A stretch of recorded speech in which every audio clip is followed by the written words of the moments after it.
Mon séjour dans le Tarn s'est poursuivi à Albi, et notamment avec la visite de la cathédrale Sainte-Cécile, un joyau architectural gothique méridional unique. La cité épiscopale d'Albi est reconnue par l'UNESCO depuis 2010 avec un ensemble urbain de briques unique au monde.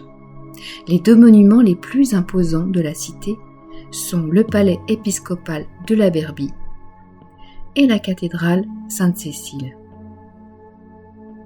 La cathédrale a également reçu le titre de basilique mineure des mains du pape Pie XII en 1947 et figure à l'inventaire des monuments historiques depuis 1862. Elle est aussi la plus grande cathédrale peinte en Europe avec ses 18 500 m² de fresques et de décorations. Elle est également la plus grande église de briques au monde. Elle ressemble davantage à un château fort qu'à la maison de Dieu de l'extérieur. Mais en entrant, c'est un impressionnant édifice que l'on découvre, un décor somptueux et délicat, richement décoré, où un bleu du XVIe siècle encore intact s'entremêle à de la feuille d'or.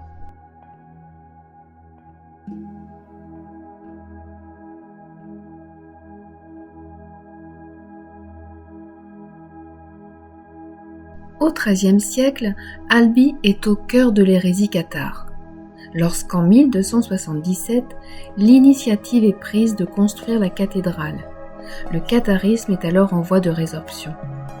Néanmoins, Bernard de Castanet, au nom des catholiques, décide d'édifier une cathédrale forteresse pour démontrer sa puissance. Il choisit le matériau le plus pauvre pour construire la nouvelle église, la brique. L'édification de la cathédrale d'Albi est donc bien à la fois religieuse et politique.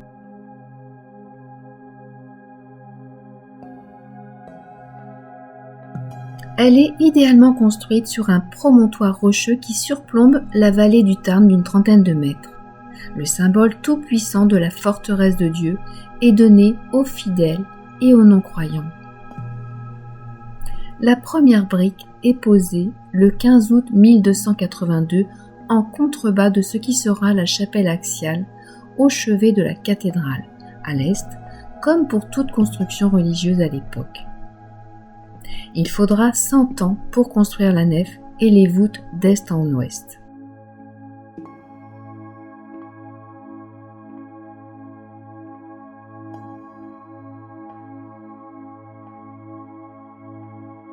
Dans les années 1470, l'évêque mécène Louis Ier d'Amboise achève la cathédrale, 200 ans après les premières briques posées. Il poursuit les travaux par des aménagements intérieurs et décide de construire un chœur clos pour les chanoines. Le jubé est une tribune qui sert de clôture pour séparer le chœur liturgique de la nef réservée aux clercs.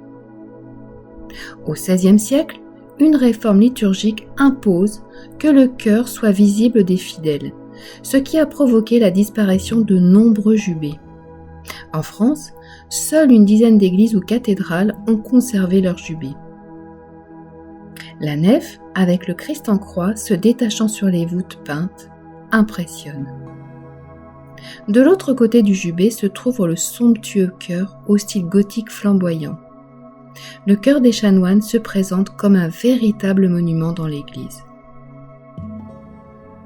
Face à la Vierge et l'Enfant, s'élève la sculpture de Saint Siméon. Il est dit qu'il fut le premier à voir la lumière divine. C'est donc lui, le premier, qui fut éclairé et donc qui a reçu la lumière. Ainsi, chaque matin, dans la cathédrale Sainte-Cécile, la lumière du soleil levant vient se blottir dans ses bras. Tout autour de Siméon, 32 statues racontent l'Ancien Testament à travers ses personnages les plus illustres. Cette partie nommée le Grand Chœur est toujours la plus sacrée d'un édifice religieux.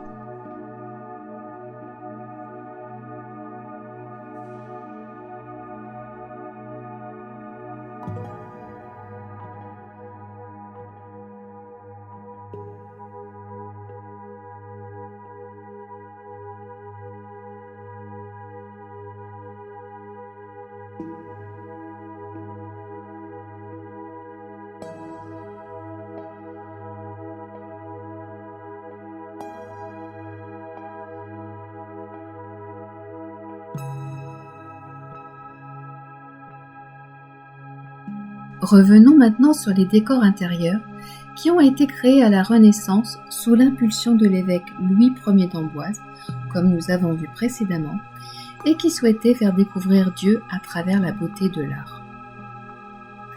Ces décors ressemblent à une Bible ouverte. Des artistes du monde entier sont venus travailler à sa réalisation pendant 30 ans.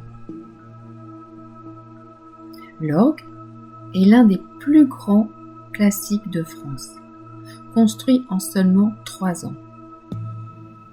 Sous ce dernier se trouve une imposante et impressionnante peinture qui faisait à l'origine 270 mètres carrés.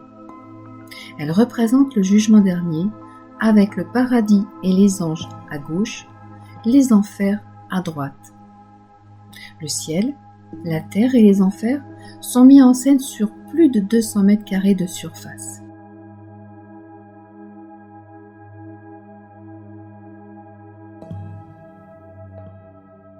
Avec leurs couleurs vives et leurs dimensions hors normes, ces voûtes rassemblent la peinture Renaissance italienne la plus ancienne et la plus grande de France. Le bleu qui domine cette peinture date de 1520 et n'a jamais été restauré.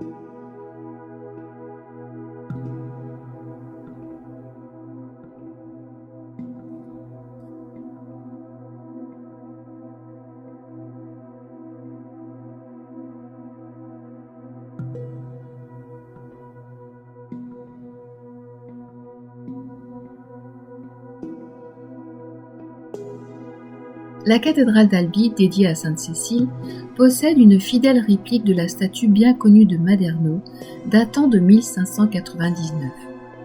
Elle est censée représenter le corps tel qu'il fut retrouvé dans le cercueil. Cette statue se trouve actuellement à l'église Sainte-Cécile à Rome.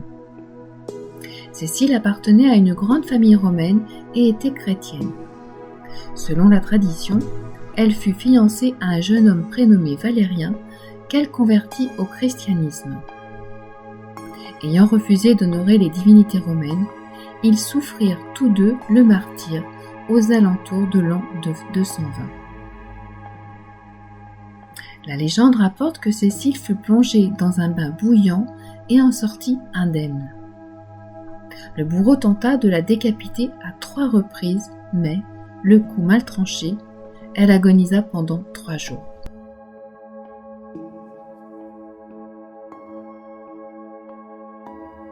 Allons maintenant découvrir le trésor de la cathédrale, réparti dans 2 salles, toutes deux rénovées en 2022. La salle médiévale présente un espace voûté du XIVe siècle. J'y découvre de belles pièces d'orfèvrerie et des reliquaires remarquables. Je suis émerveillée par la croix reliquaire de Castelnau de Montmiral. Il s'agit d'une relique de la Sainte Croix et des 12 apôtres. L'énorme cristal de roche est placé à l'intersection des 2 bras. Une œuvre d'art exceptionnelle, classée au titre des monuments historiques en 1904 et 6 fois prêtée à de grandes expositions. La dernière, au musée de Cluny à Paris, a permis de la restaurer et d'établir une étude gémologique complète. La salle moderne ancien logement du sacristain expose d'élégantes sculptures de la fin du Moyen-Âge ainsi que des tableaux et des ornements liturgiques richement ornés.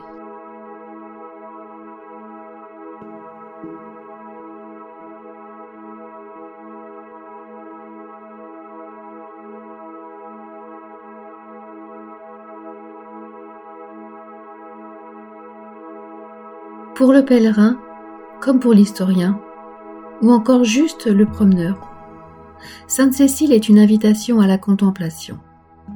Contemplation de la foi, contemplation de la beauté et contemplation de l'histoire. C'est une prière faite de briques, disait le père François Verdier, et cette prière continue de s'élever, plus de 7 siècles après le début de sa construction, vers le ciel d'Albi, témoignant de la grandeur éternelle de Dieu. J'intègre toute cette beauté avant de repartir et m'offre un temps de silence et d'imprégnation.